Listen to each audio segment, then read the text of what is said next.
Alama na biyar shine zaka ga a ranar tana son zama kusa da kai, kamar tana so ta yi maka magana, amma ba ma ta so. In kana tare da abokinka ne ko kuna cikin mutane haka ba ta so wani ya ji magana. Ba za ta iya faɗa ba, amma za ta dinga nuna maka alama ina fa son ɗan. Wata kuma za ka ga tana ma nuna maka irin mu fita da ido. Irin in ta kalle ka haka sai ta ɗan yi haka ɗin nan ta nuna maka hanyar fita. Alama akwai magana da take so ta gaya maka. Irin ku fita akwai magana.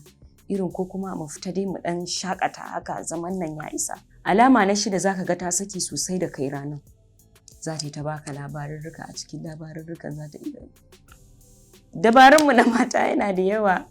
Za ta iya a cikin labarurrukan ta soko kamar yadda na faɗa a baya, ta soko maka maganar irin ina son kaza, ina son kaza, ina son kaza. To ya kamata ka ɗau hannu. Alama na 7 shine idan ka ga tana kallon ka kamar yadda na faɗa, tana nuna maka wani wuri. Idan ta kalle ka irin sai ta kau da kai haka ta yi murmushi. Idan ta kalle ka sai ta yi murmushi sai ta ɗan kau da kai. Ta ɗan kau da kai haka. Alama ne na tana so ku fita, amma ba za ta iya gaya maka ba. Murmushin za ka ga ya bambanta. Yanayin murmushin ya bambanta da na kullum.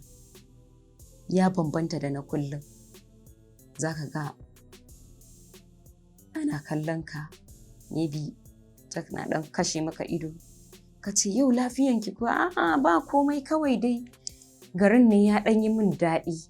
To duk wacce ta ce maka garin ne ya ɗan yi min daɗi, tana nufin ka fita da ita ka nuna mata garin nan ta ƙara jin daɗin da kyau. Sai ka ɗan ɗau hannu kai kuma daga nan ka san me ya kamata ya yi, amma banda cin amanan iyaye in an fita don Allah. A je a zaga gari, in salon ne a je a zaga gari, banda cin amanan tarbiyyar da iyayenta suka bata. Duk abin da za a yi don Allah, kar a ci amanan iyaye. Da haka na kawo ƙarshen wannan bidiyo nawa na yau. Da fatan kun ji daɗin kasancewa tare da ni. Sunana Fatima Jibrin. Idan kallonka na farko kenan ka danna ƙararrawa. Idan kallonka na farko kenan ka danna subscribe. Sannan ka danna ƙararrawa domin samun sanarwar bidiyon mu da zarar mun ɗora. Na gode da kasancewa tare da ni a yau.